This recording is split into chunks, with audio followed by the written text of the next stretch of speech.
文竹姐姐，婉儿，20年了，你总算舍得出关了。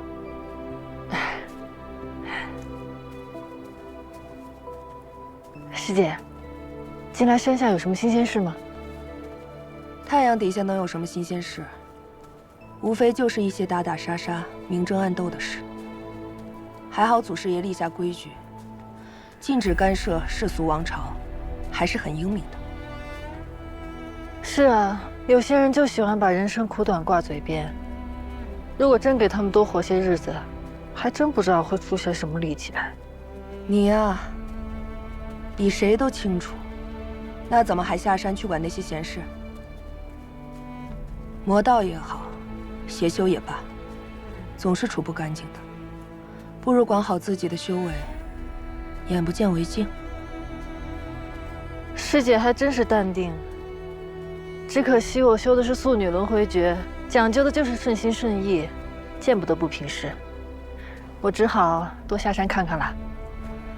说你也不听，红尘最毒，小心自己陷进去。师姐你就别担心了，我这次先去其他6派走访一圈，再去看看有没有邪修和魔道作乱，很快就回来了。别忘了来主持下一次的升仙大会。该轮到咱们了。放心吧，师姐。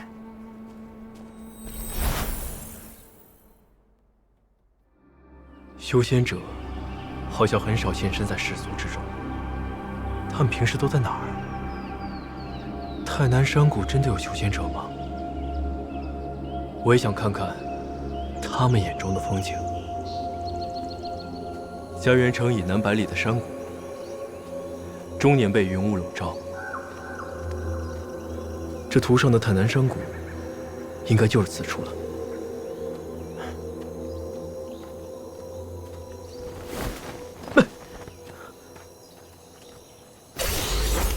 拿。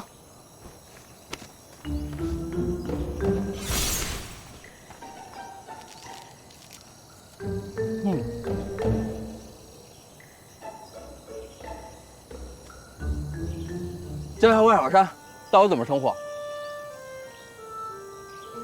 韩立。哦，原来是韩兄啊！我看你孤身一人，想必也是想到太南山谷的散修吧？不是这样，咱们结伴而行。结伴？啊？你不会是迷路了吧？我跟你说，韩兄，你可别看不起我。虽然呢，我这修为不高，但是太南山谷这点门道，我可是早就摸清楚了。那行，一起走吧，你带路。走。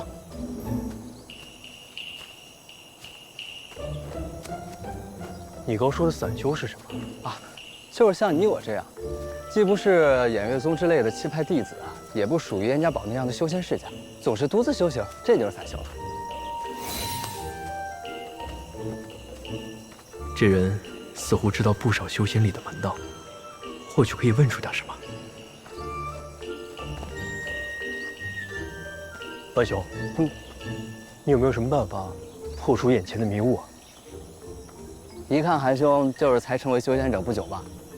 这迷雾屏障啊，每10年才开启一次，进不去，证明这时间还没到呢。来个果子。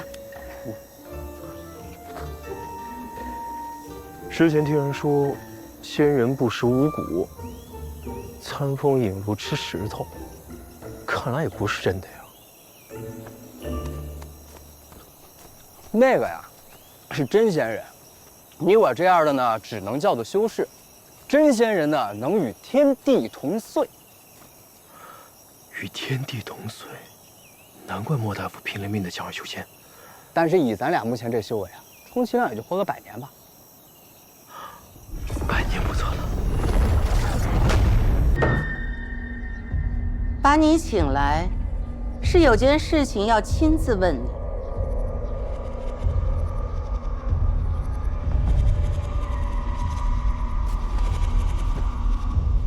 不用问，莫大夫是我杀的。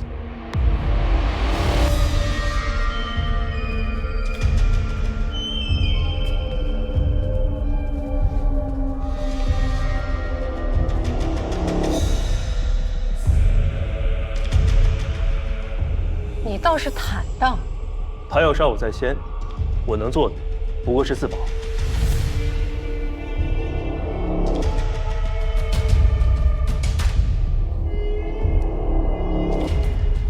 老爷的事情，我们可以不追究，但是你必须答应我们一件事。可以，但我要你们以莫大夫的在天之灵起誓，事成之后，把暖阳宝玉给我。知道让你干什么吗？暖阳宝玉，我志在必得。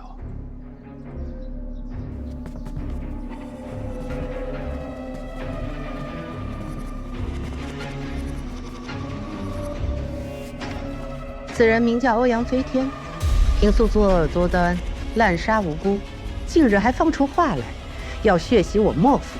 除掉他，既是保我们安全，又能为民除害。可以。别怪我们没提醒你，此人武功在老爷之上，而且十分惜命，身边怕已设了天罗地网，轻敌只会让你死得更快。你都听清楚了吗？这些就不劳几位夫人操心了。你们的诚意呢？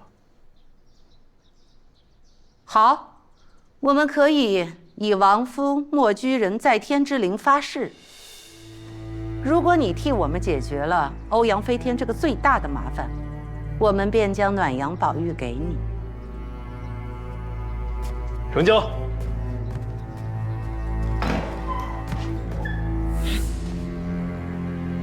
成交。这答应的也太快了吧！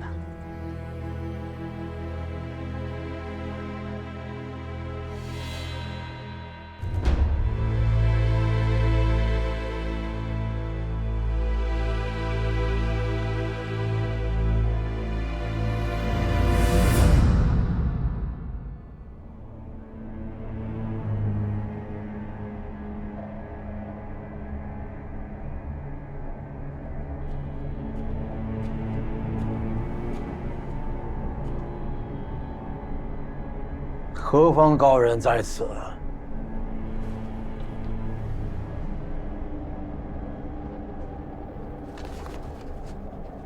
你是欧阳飞天啊？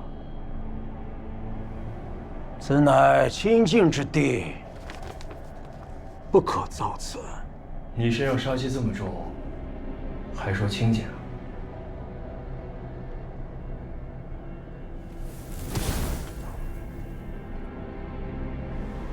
阁下是修仙者，堂堂修仙者也要插手世俗争斗吗？是哪家请仙师前来，在下愿出双倍价格，请仙师高抬贵手。谈价？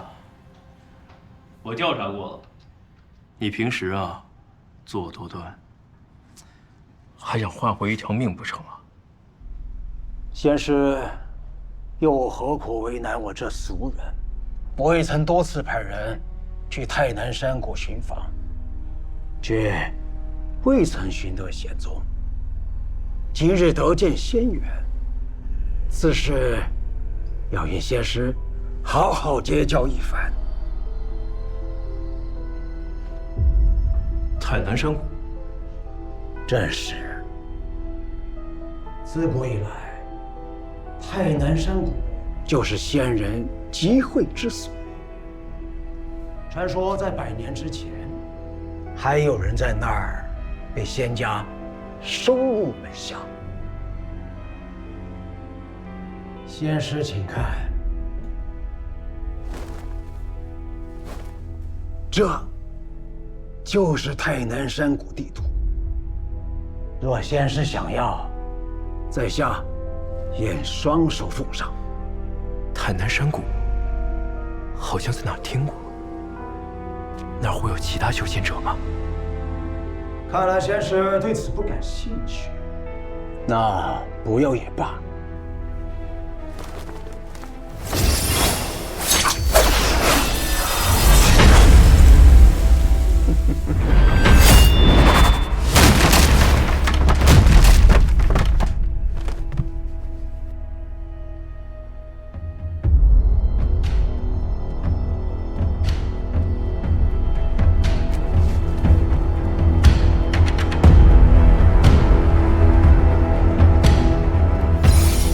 待此间事了，就去太南山谷看看。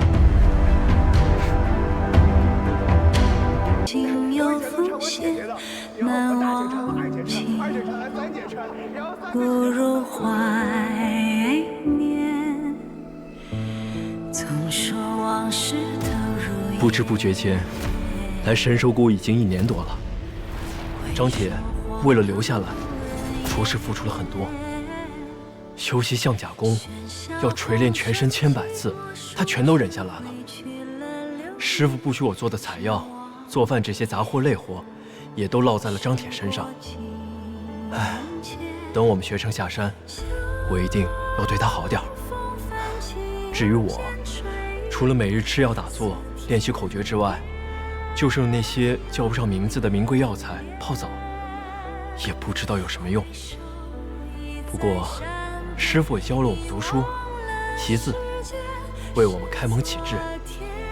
原来天就是这样的呀。这段时间，每月的利银，我和张铁都存下来寄回家，还有给小妹做的生辰礼物。对了，还有之前借的白面，也早都还上了。以后爹娘可再也不用跟邻里借了，馒头、烙饼，通通管够。在名为永恒的瞬间。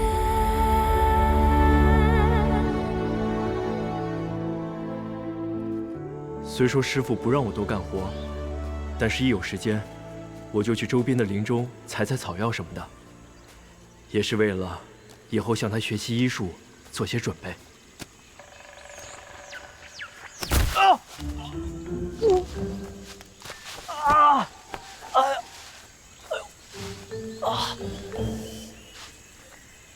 什么东西？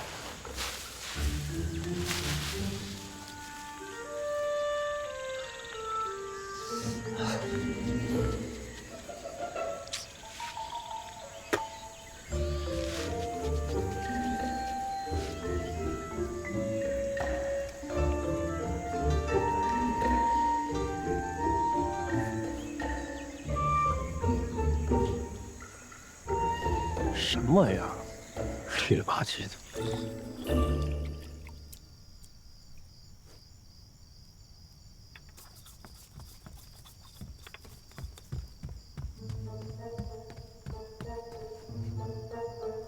还是个绿的。哦。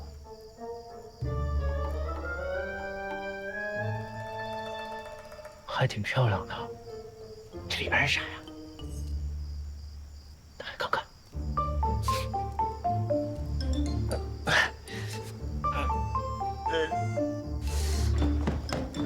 给。干嘛呀？看的呀。马大哥。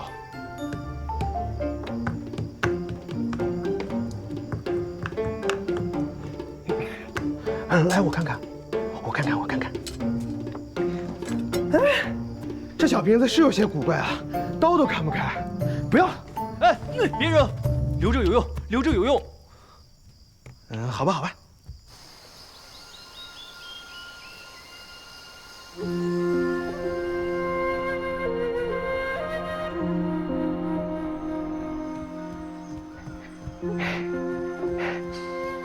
师傅，吃饭了。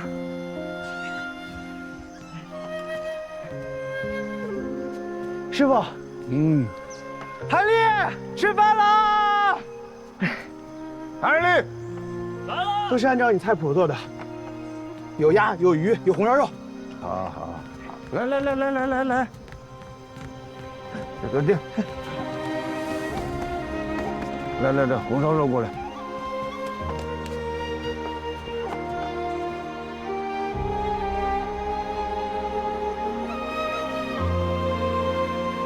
哎，来，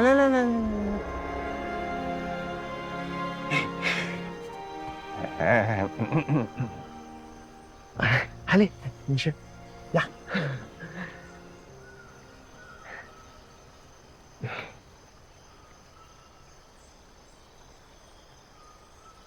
哎，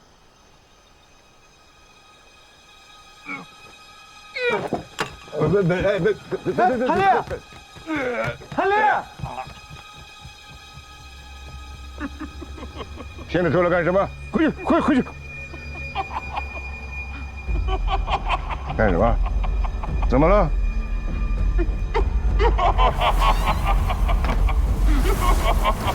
你这蠢货！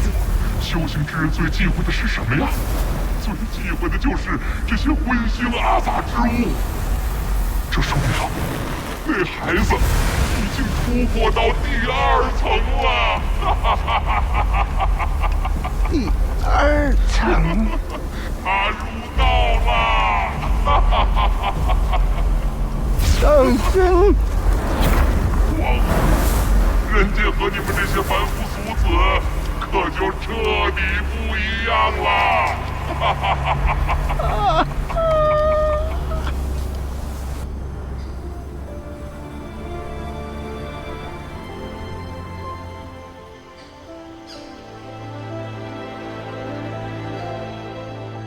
这一年，我的口诀修炼突破了第2层。师父信守承诺，传我医术。炼药、配药、针灸，这些也都是倾囊相授。如今，就连每个月的利银，也是提高了1倍有余。不知村里大家怎么样了？爹、娘、小妹，我在这儿过得很好，你们不用担心。除了照顾我们的饮食起居之外，张铁把时间都用在了练师傅传他的那个什么象脚功上。铜筋铁骨没看出来，遍体鳞伤倒成为家常便饭。我用学到的医术为他制药疗伤，总算是能帮他缓解些痛苦。修到第2层后，我发现自己看得更远，听得更清晰，头脑也灵活了几分。看来这口诀还真有几分玄妙。当年领我们入门的李飞宇，厉师兄，也从一介执事升任了万人堂副堂主，对付作恶多端的匪帮野狼帮。我曾经很羡慕他，想着能像他那样学得一身武艺，成为一个侠客，行走世间，快意恩仇。可惜世事没有如果，我只能日复一日的休息吃药，不知不觉间，似乎也已经打消了那样的念头。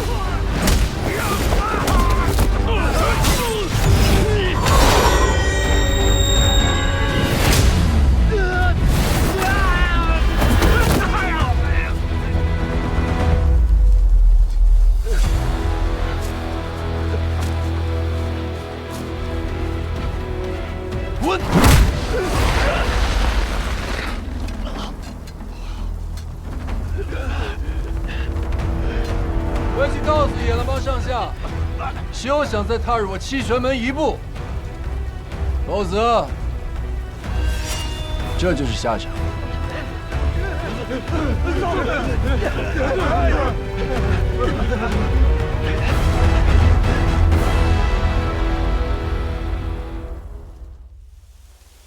师傅，您看这栀子花这么肥大，要是用沸水煮过，再和干草末混合做成端木豆腐，可是上好的斋食啊！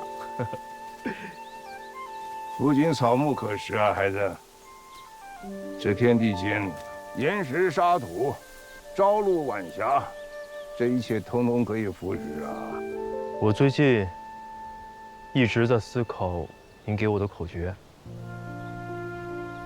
说来听听。致虚极，守静笃。或许就是因为世界上万事万物都不得圆满，正是这样的不圆满，才会导致人空虚茫然。只要接受这样的空虚，反而会获得内心中的平静。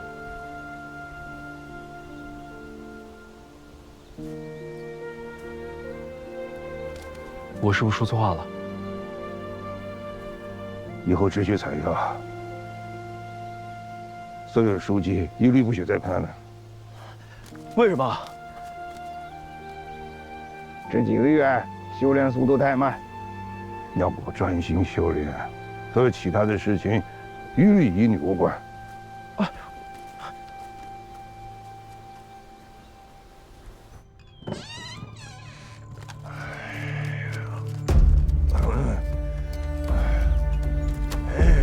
都怪你！没事让他看什么书啊？他现在有了自己的想法，咱们还怎么控制他？你闭嘴！要不是我用医术吊着他，他会安安分分的守在这谷中，给我好好的修炼吗？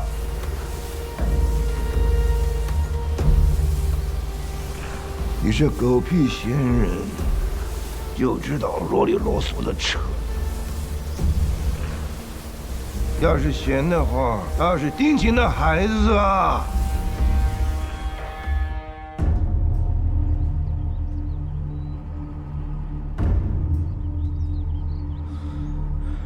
师傅把书都拿走了，都换成了药。师傅为何如此喜怒无常，就像突然变了一个人似的？以后得小心点儿，不能再把内心想法侵蚀了。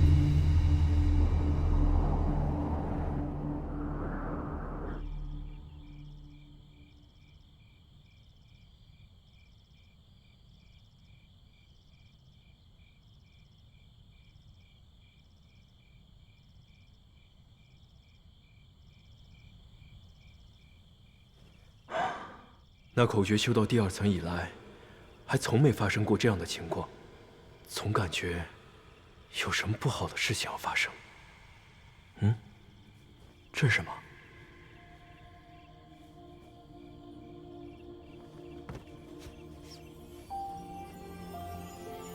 这小绿瓶怎么亮了？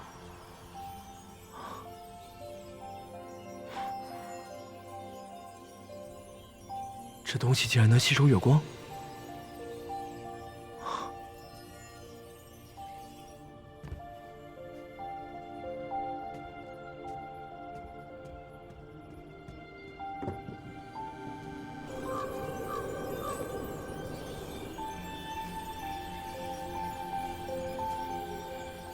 看来我的假设是正确的。封闭的门窗阻碍瓶子对光丝的吸引。只有在广阔无遮拦的地方，瓶子吸引光丝的能力才更好，所形成的光团才会更大。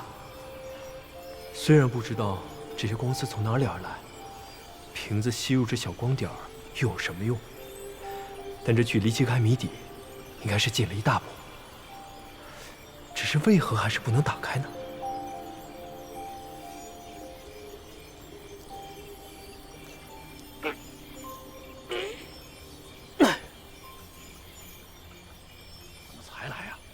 是约的寅时3刻吗？哎呀，今日那丽妃与巡夜能跑出来就不错了。野狼帮的人和七玄门的弟子，那批货的消息打得到了吗？自然，这可是要给亲王府送的生产贺礼。他居然和野狼帮勾结，出卖七玄门，我得赶紧去报信。3日后就出发，这回能接到多少？是。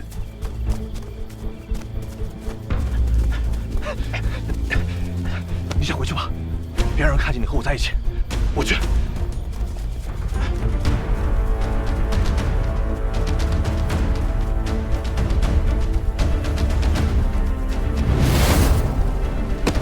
哼，不会武功还挺能跑。真好，好。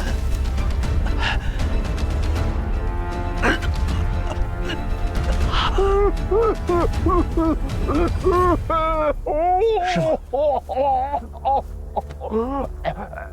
让你在谷里好好练功，为什么在这跟人家动起手来了？师傅，徒儿昨晚睡不着，去林子练功，无意中听到他和野狼帮的人勾结，出卖我七玄门。什么七玄门是什么野狼帮啊？人家凡夫俗子斗来斗去，干你什么事儿啊？你知不知道你的命比整个七玄门还贵重啊？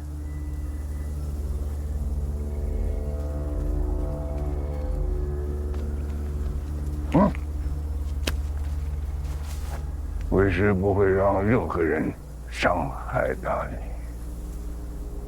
他真的是奸细啊！为师的话你没有听见是吧？快去练功，尽快给我修到第3层。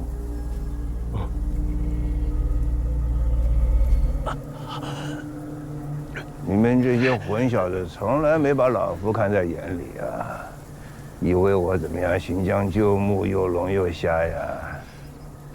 你们知道他的命是谁的？除了我，谁也别想动他一根小指头。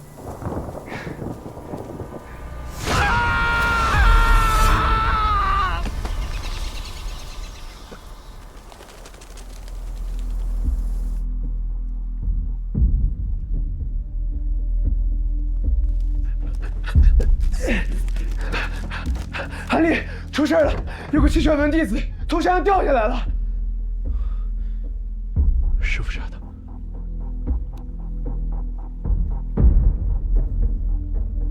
是。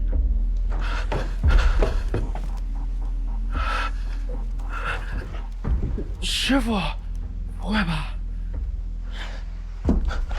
师傅杀人了！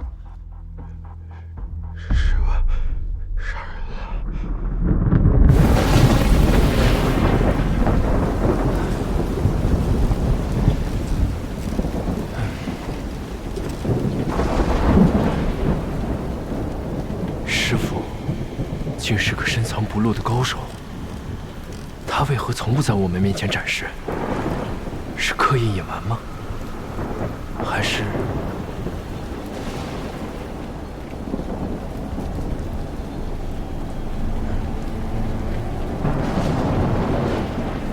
你这么心绪不宁，还怎么安心修炼？你最近太懈怠了。风大雨大，早点睡吧。等天晴了，我会下山给你找药。局长，我会一直看着你的。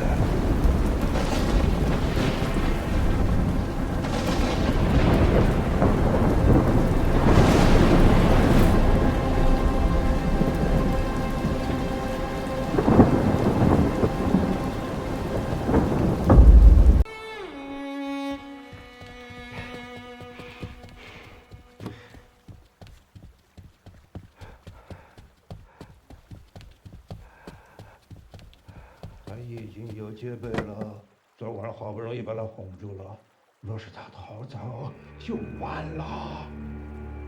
老夫这就要去把他炮制一番。不可！有何不可？他的修为不够你贸然夺舍，难道想像我一样生死道消吗？你可没有时日再找一个像他一样能修习长春宫的弟子了。还要再等？你应该也可以感觉到呢，我的身子已经快要撑不住了。撑不住，哈哈哈哈！撑不住也得撑。我堂堂仙家弟子，你难道让我陪你这凡人埋骨于死吗？还要再等，最多1年，不管他有没有修到第4层，我都要出手。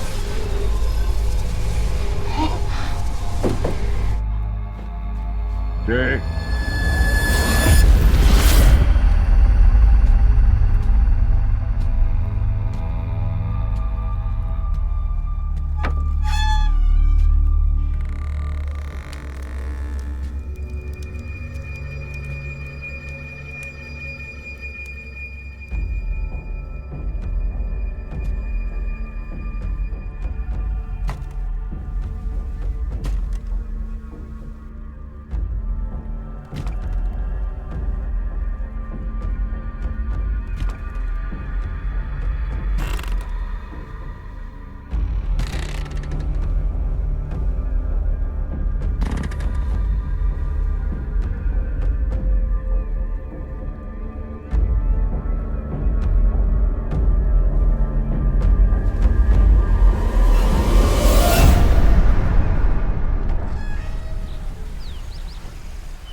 张铁，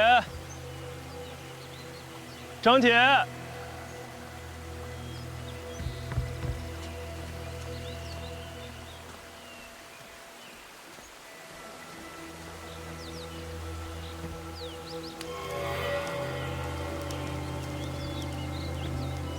师傅，进来吧。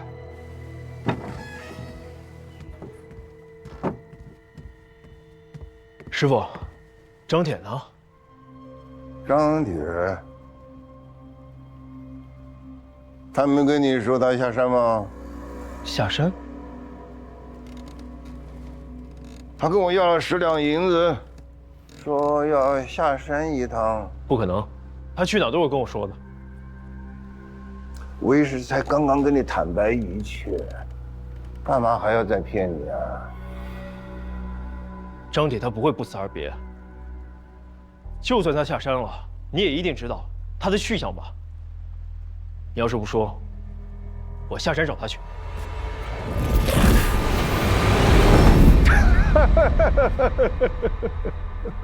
不愧是第3层啊，居然能看到我的动作，看来老夫的药材没有白费啊。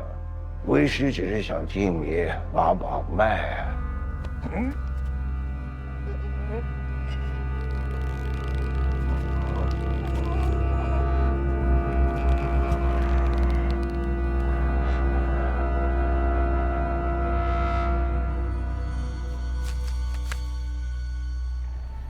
来，好徒儿，为师想跟你说说话，好吗？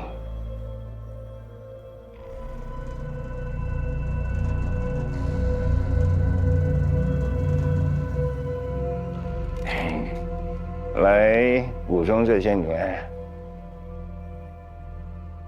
想家吗？你还曾经跟我提过想念青牛镇的小妹。师傅，其实您不必绕这么大的弯子，您只要说一句“韩立，我需要你帮我”，这就行了。我韩立虽然不是什么大人物，但也懂得知恩图报。您为何还要如此相逼啊？老夫知道你很聪明、缜密、极难驾驭，可是羁绊太多，而这个羁绊就是你我最大的弱点。不让你见张铁，便是因为如此。还是那句话，你要是能救我性命，我保你一生的荣华富贵。咱们就赌赌看吧，看是老夫先入土，还是你所珍视的那一切。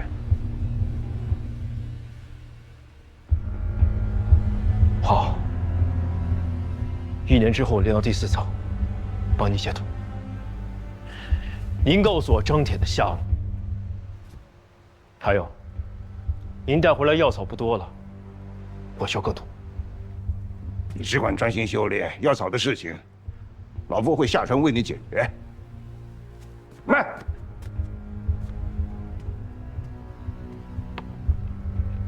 把这个给吃了。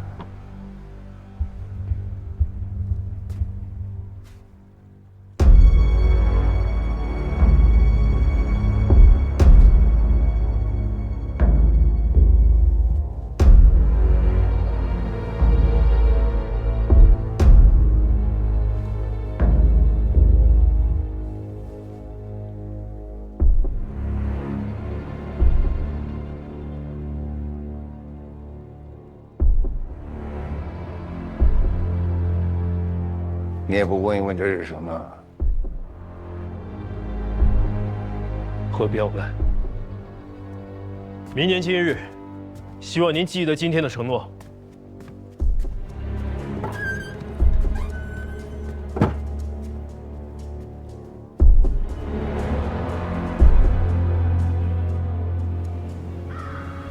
如我所料，所有的师徒情分，都在那一天戛然而止，不复从前。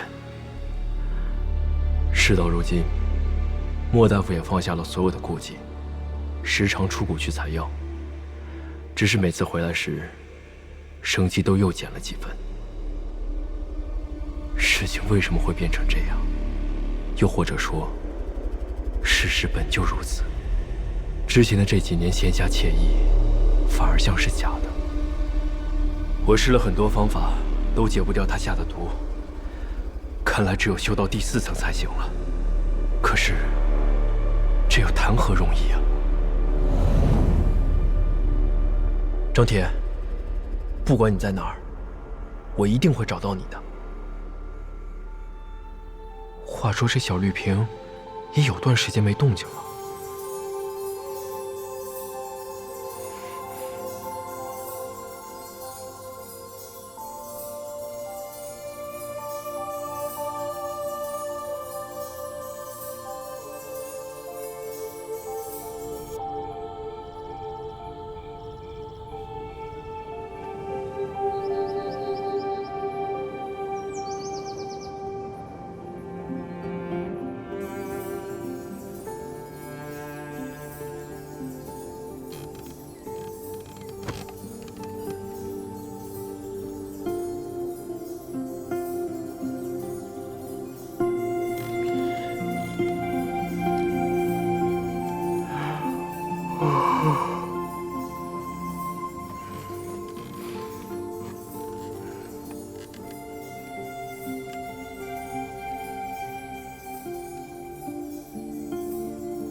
这是昨夜吸收月光凝聚成的。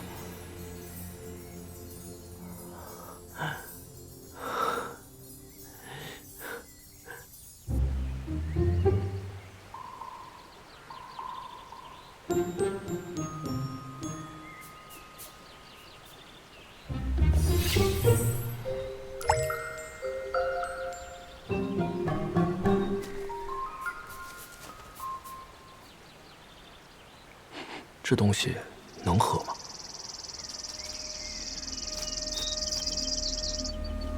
不好，是莫大夫养的鸟。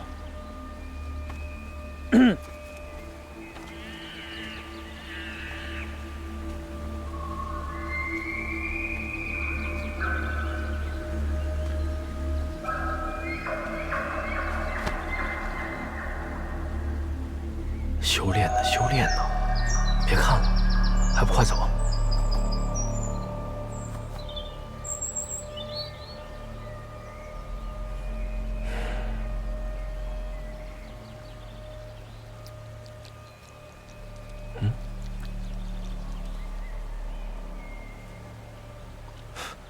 哪来的兔子？怎么还不快走？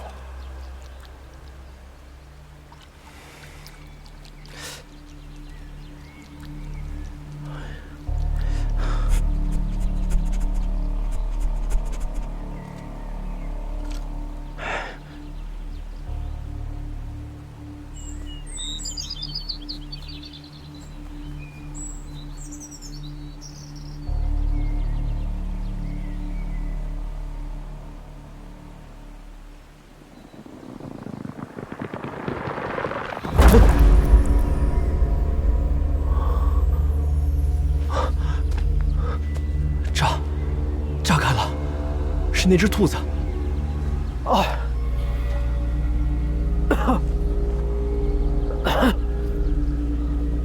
这瓶子里装的是什么呀？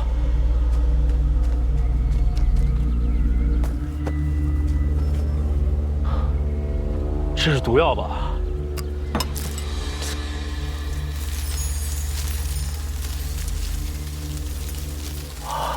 怎么长得这么快？是这碗水吗？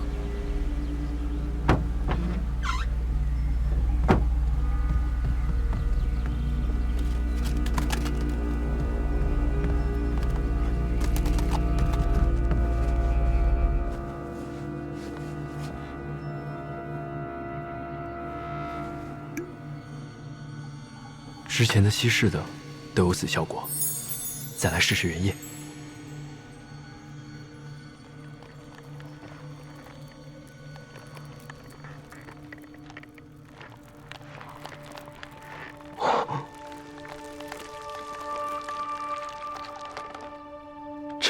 这是。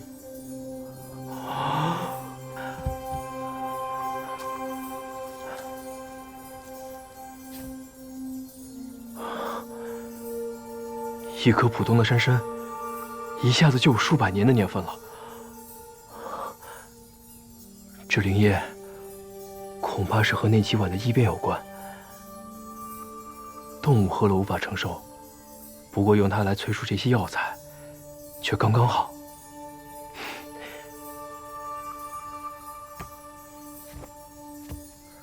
不过这灵液有限，还必须得吸收夜晚的月光才行。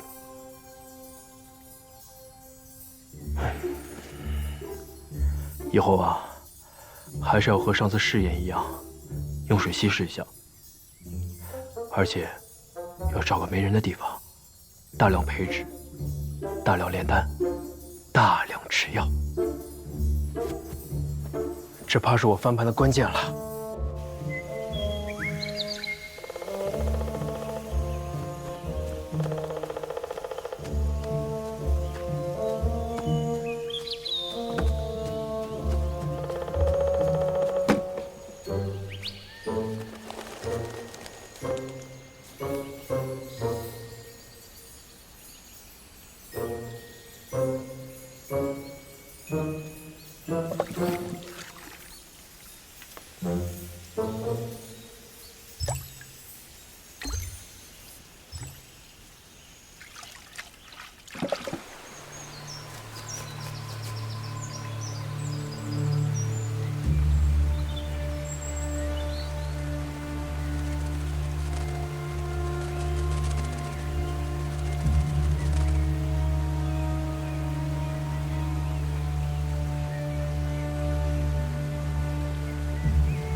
你看到他了吗？他在练功啊。那就好。看来他认命了。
这些灵草灵植，培育到200-300年的年份就够了。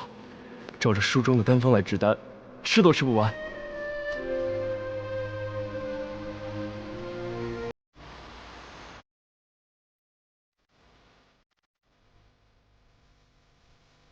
做这么多，应该够吧？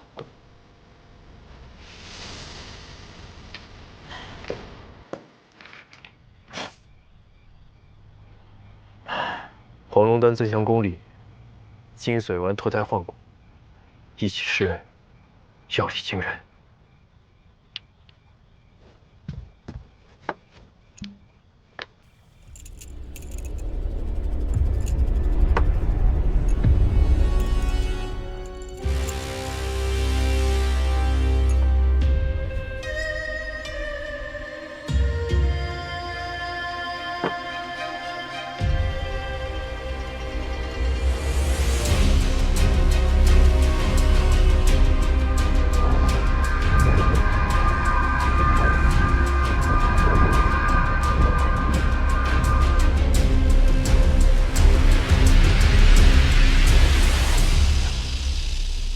不好，再这样下去，今晚会被这药力给撑爆的，得快些运功突破。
这就是第4层吗？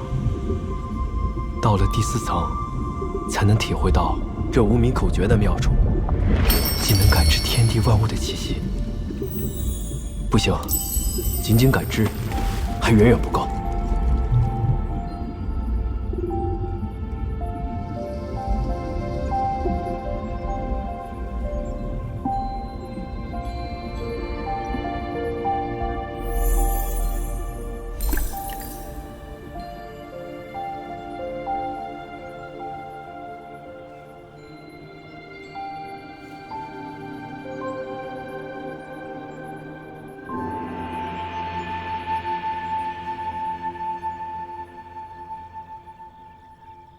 不够，还是不够。仅凭感知，还不足以与莫大夫抗衡。我必须更强。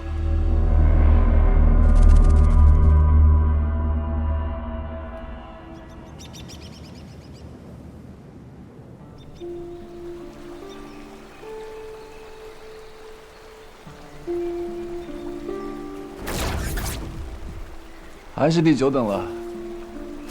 师兄，你好快啊！不还是你先到的吗？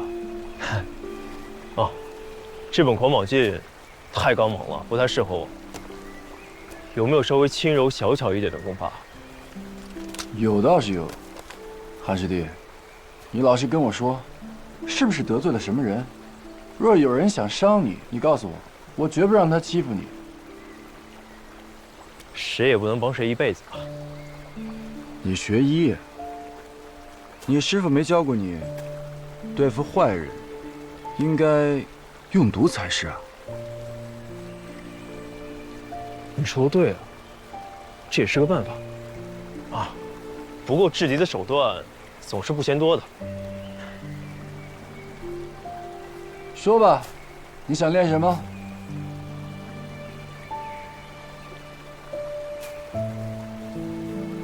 快捷的身法，暗器的手法，还有不用真气就可以克敌制胜的绝招，比如罗烟步。罗烟步，原来你小子想学我的绝招。你就说你教不教吧。你不要以为我用得好就以为这功法很简单，我可是花了整整5年的时间才勉强把它吃透。我的时间确实不多，不过还是想请厉师兄赐教。看来不给你使上几招，你小子是不会死心了。瞧好了。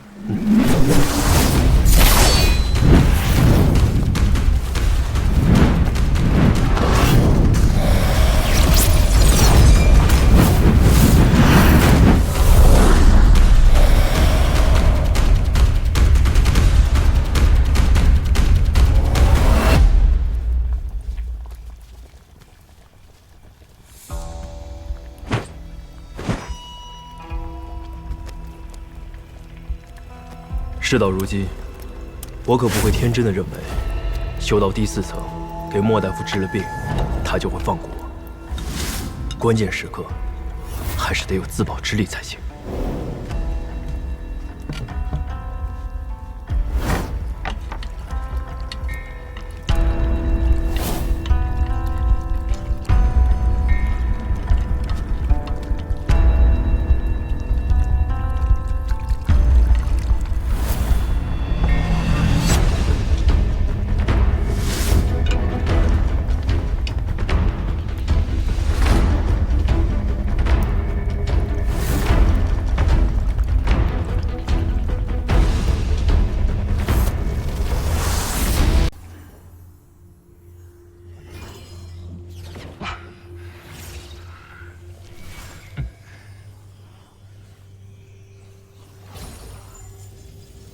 你呢？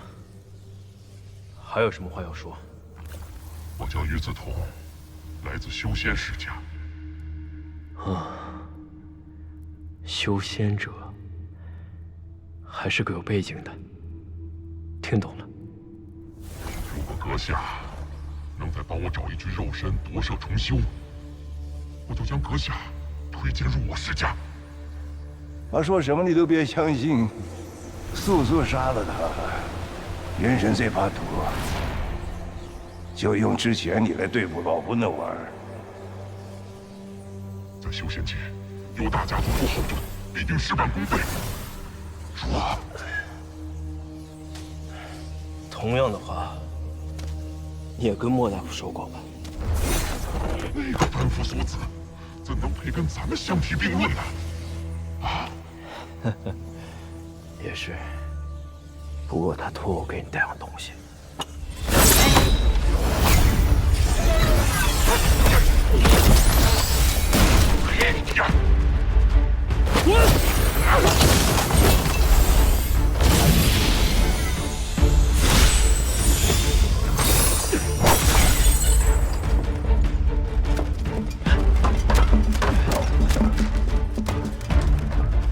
出来呀！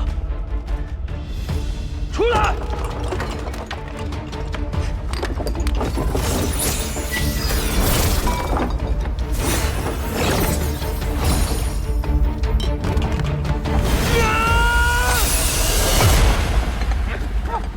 哎呦，大胖瓜！放我出去！你要干什么？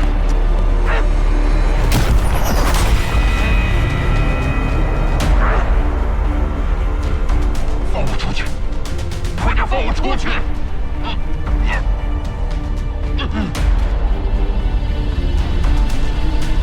你和莫大夫之间是怎么回事？我一点都不关心。我只想好好活着。我不害人，别人也休想害我。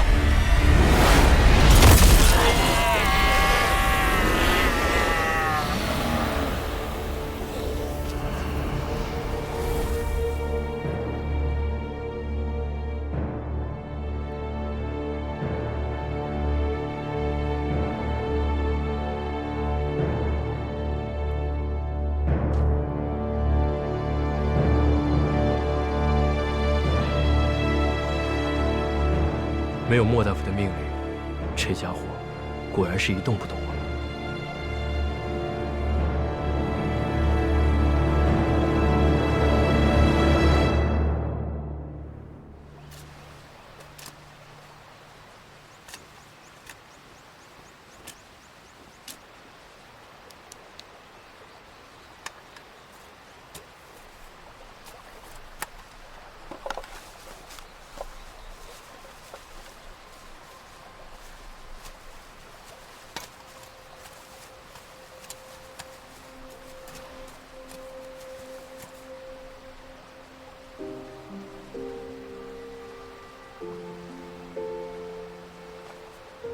这里应该是你喜欢的地方，不会有人打扰，因为没有人知道你已经不在人世了。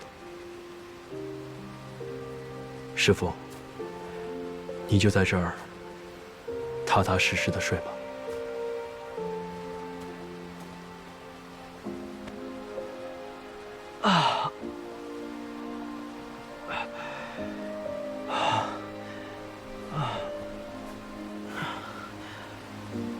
老家伙，到死都不放过我。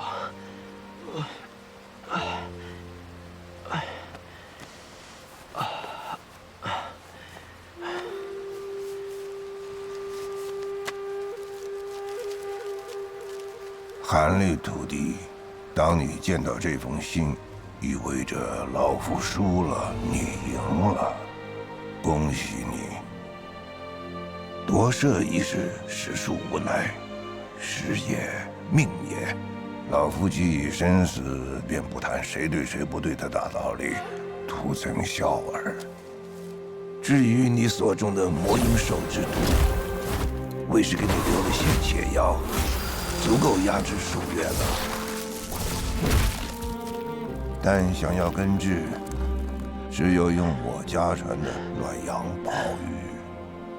韩烈，莫某一生行事，从不向人解释。成王败寇自有天定。然而我妻女与此事无关，相信你能做出自己的判断。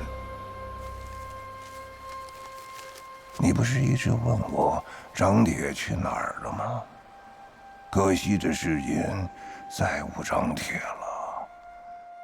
我本不想杀他，可他知道了我的秘密，为师只得以他身躯炼制一具无魂无魄之魁，名为铁弩。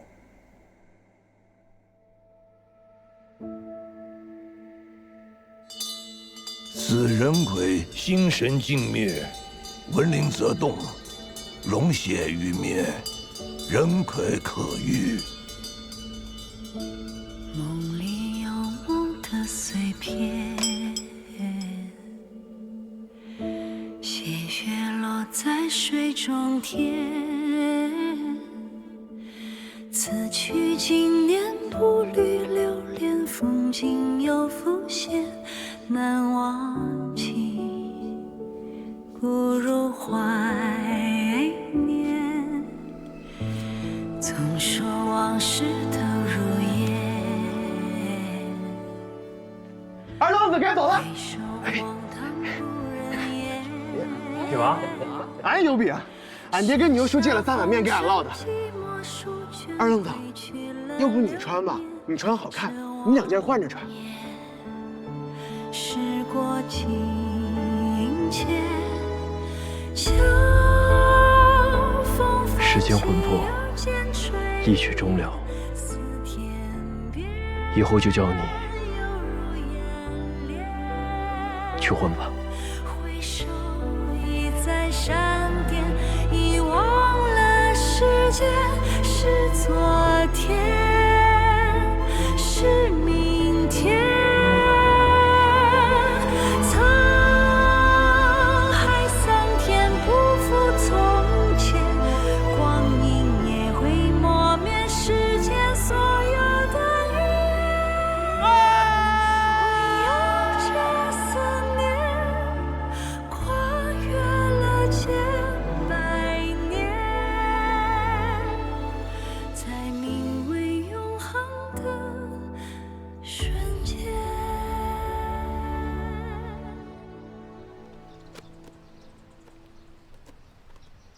莫大夫还真有不少秘籍，外面世道险恶，我得在离开神手谷之前，多学些法术傍身。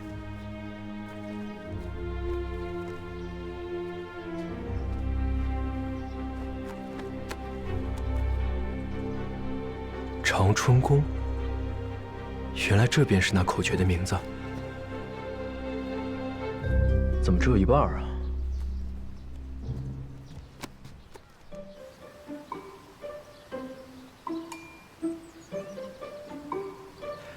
隔空挪物，未知控物术。天眼术，则是一种能够观察人体内法力深厚程度的法术。当初那于子彤就是凭借此术，才能一眼看出我是第6层的吧。不过，其中最难练的，当属这火弹术。此术若能掌握得当，威力也是最为惊人的。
81小乔山中，野狼帮居然能打到七玄门来！九魂，我们跑！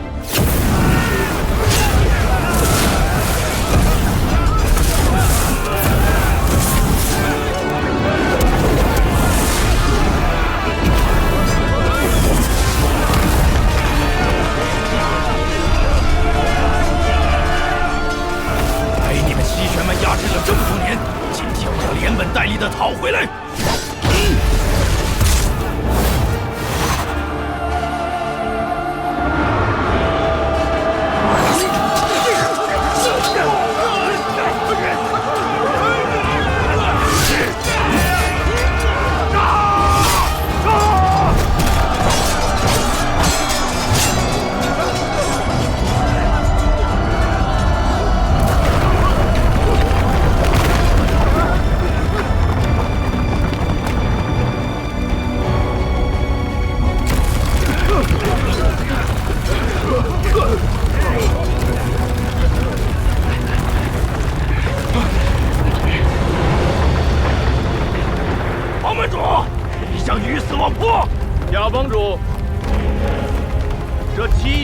基业不能毁在我的手上，机关一拍，山崩地裂。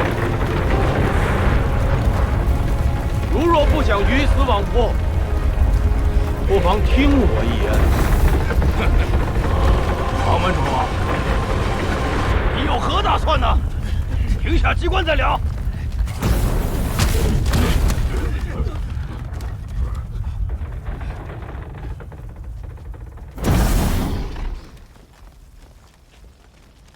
九魂，快！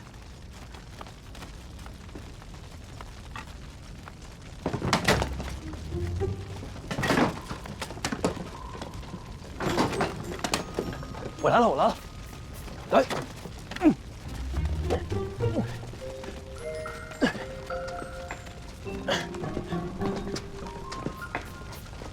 韩立，好兄弟，就知道门派有难，你一定会来的。他们已经攻上来了。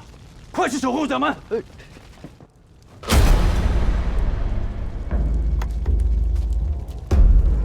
鄙人，掌门王觉楚，与贾天龙相约，以死期血斗相争，各出10人，生死勿论。七玄门李占领，七玄门刘冲，算我一个。外院堂李飞羽在此，谁愿跟我死战？真不想趟这趟浑水，但也不能眼睁睁看着他去送死。唉，血气我就不签了，这价码我陪你打。你是大夫，打什么架？后退！小的们退下，我来。陆师傅来了，他们赢定了！陆师傅来了！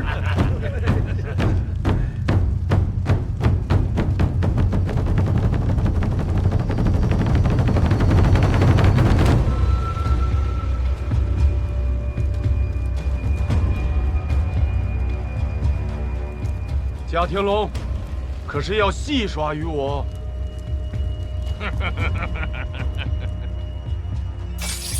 狮子搏兔，必须全力。阁下小心了。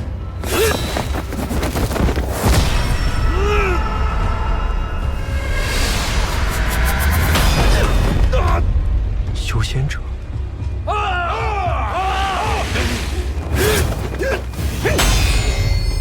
修为还不如我。我们有仙师助阵，没想到吧？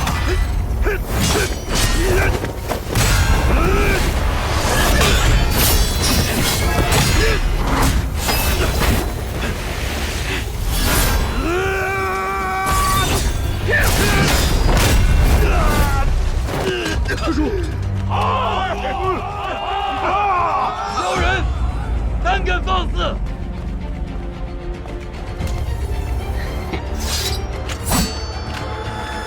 老野，你在找死！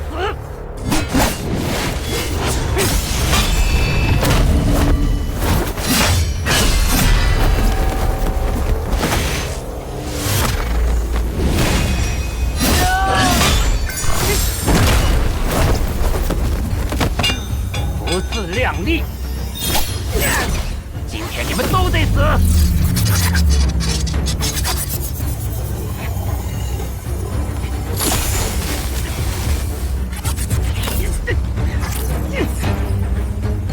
为啥宝贝不听使唤？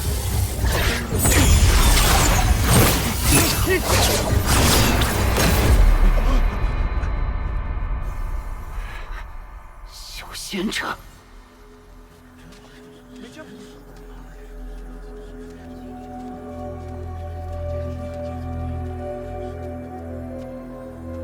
韩立，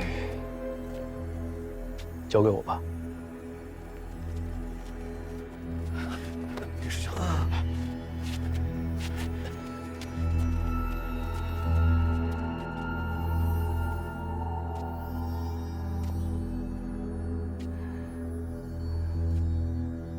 这东西不错，我收下了。你是谁家子弟？你是谁家子弟？我乃秦岭叶家子弟，途经此地前往太南山谷，无意与人为敌。既然阁下在此，在下罢手就是。什么乱七八糟的？秦岭叶家的，倒有所耳闻。你又为何出手啊？我只是收了此人供奉，破例出手，可没有得罪你啊。破例？咱们修仙者确实不该插手凡间世俗之事，可在下也是无奈啊。既然你知错了，这飞剑符呢，就还给你了。那就承道友美意，道友也别跟这些凡人蝼蚁搅在一起，免得染了晦气。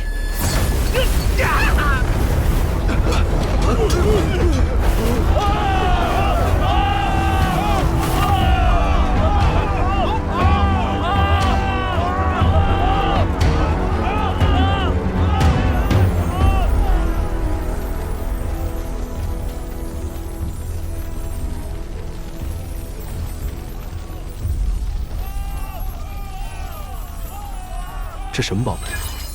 居然连火丹术都烧不坏！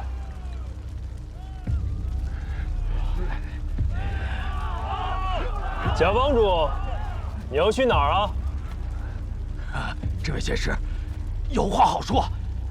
在下与仙师无冤无仇，如果能够放过在下，在下愿意千金相谢啊！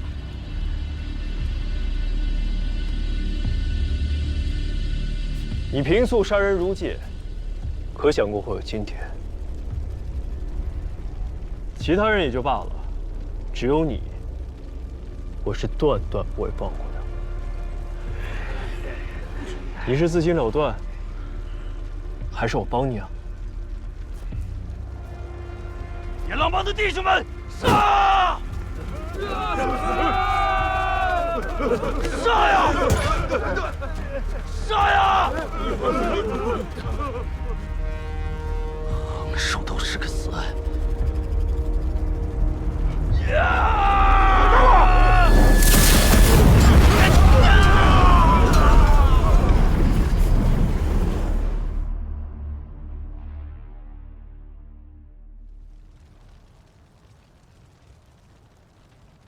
先师今日救齐玄门于危亡，王某感激不尽。不知先师想要什么报偿啊？齐玄门副门主一职，纹银1000两，门内弟子长老皆听你号令。不过要待我100年之后，齐玄门才能归你，如何？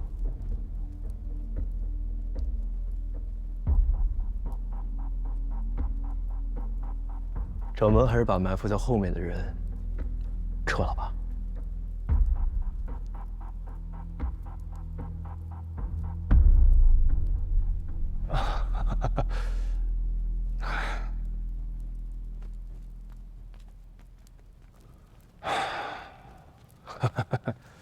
这些弟子可能是张长老吩咐的。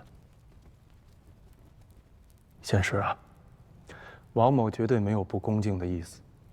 身为掌门，很多事情身不由己。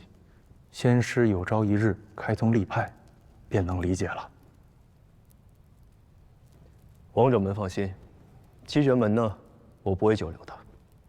今日之后，我便会离开此地，远走他乡，永不再回。但在离开之前呢，我们双方要做一笔对对方都有好处的交易。那自然是没问题的。掌门还没听我的条件呢。先师请讲。收丽妃以做关门弟子，并且让他当上万仞堂堂主之职。好。还有呢？他喜欢张长老的三闺女张秀儿。张长老嫌她出身贫寒，我据说不是个事儿。还有吗？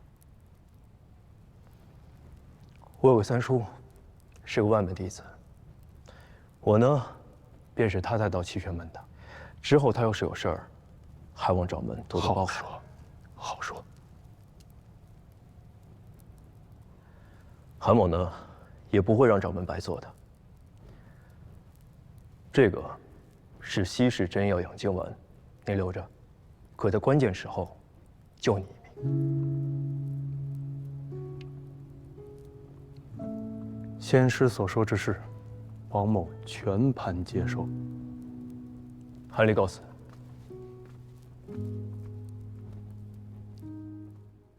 那天初见你，拥抱着满是欢喜，我们约好轨迹，朝那位置走去。可惜再相遇，相望却沉默。厉某打小就独来独往惯了，没想到竟然还能交到韩老弟这样的知己朋友。哥哥别的不敢说，论起打架来还从来没怕过谁。既然认了你做兄弟，若是有人敢欺负韩老弟，你就报出我的名字，厉飞羽。早晚有一天，我的名字会响彻天南大陆。厉飞羽，厉飞羽。你还会遇到坎坷，纵然寒风相恭送韩先生。纵然的嘲笑说，你我这凡人过客，不觉已匆匆走过，却用一生引我隔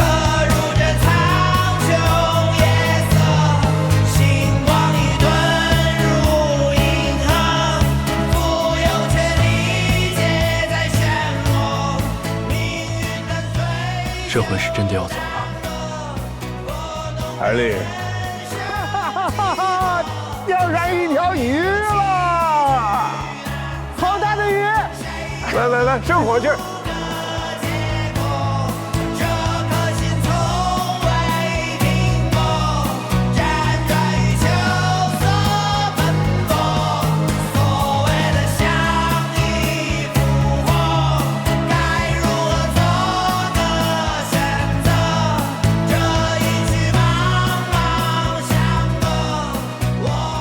！6年了，物是人非，都不在了。记着为师的话，活着才最要紧。若是不敌呀，就赶紧跑。记上了吧？别忘了自己的根脚是个凡人。哪怕成了仙，也要活出点人的样子。想到你要去祸害那帮高高在上的仙人，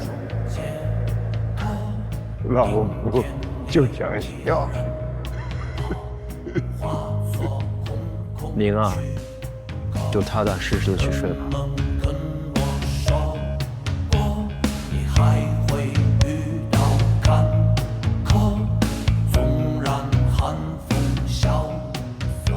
凭什么只许仙家遨游天地？我等凡人就只能做井底之蛙。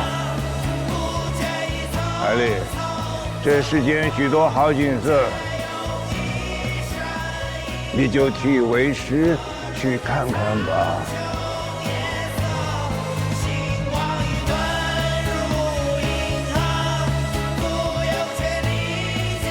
再见了，莫大夫。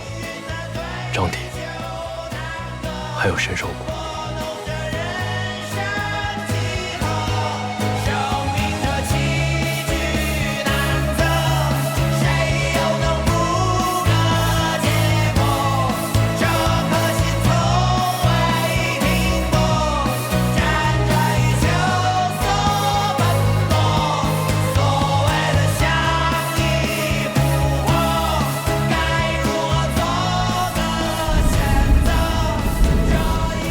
我走了，给你留的这些丹药，够治10年的。就算没有出走完，你也会成为大家。不必担心我，你也珍重。相信终有一日，你的名字会响彻天南大陆。韩立，韩立，你给我记着，在厉飞鱼的名字响彻天南大陆之前，我不会死，你也不许死。